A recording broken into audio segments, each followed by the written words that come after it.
расман муҳориба дар вазни 57 килограмм байни ситораи нави UFC Муҳаммад Мокаев бо рекорди 8-0 ва Малком Гордон бо рекорди 14-5 рӯзи 22 октябр дар турнири UFC 280 дар Абу-Даби.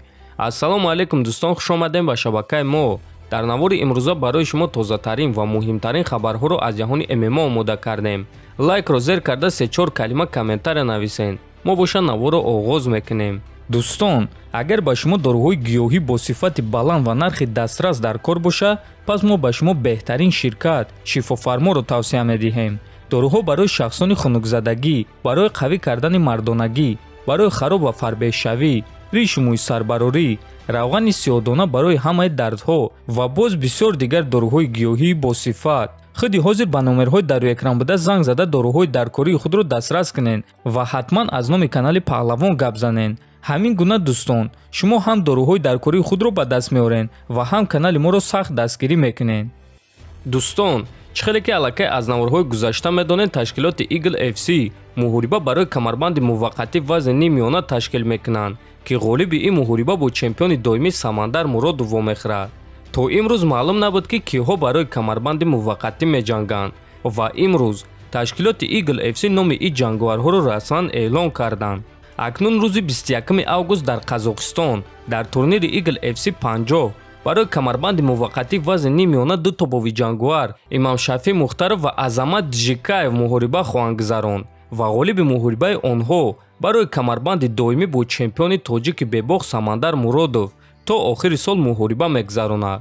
худи Самандар айни замон тамринҳои худро оғоз кардааст ва ӯ гуфт ки моҳҳои сентябр ё октябр тайёр аст ки камарбанди худро ҳимоя кунад. барои ҳамин дӯстон акнун рӯзи 21 августро интизор мешавем ва мефаҳмем ки рақиби навбатии Самандар Муродов кӣ мешавад.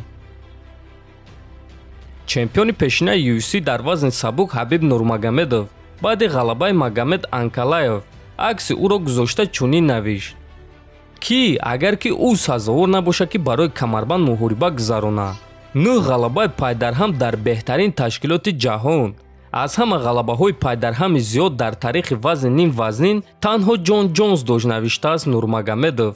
ва дӯстон, дар ҳақиқат дар ин вазн аз ҳама зиёд ғалабаҳои пайдарҳам танҳо Ҷон Ҷонс дошт ва ғалабаҳои пайдарҳами ӯ 13 то буд ва акнун дар ҷои дуюм Магомед Анкалаев меистад ки 9 ғалабаи пайдарҳам дорад ва худи Анкалаев дар ин бора фикрҳои худро чунин баён кард: ман ҳис карда истодам ки бояд арзандаи эҳтиром бошам.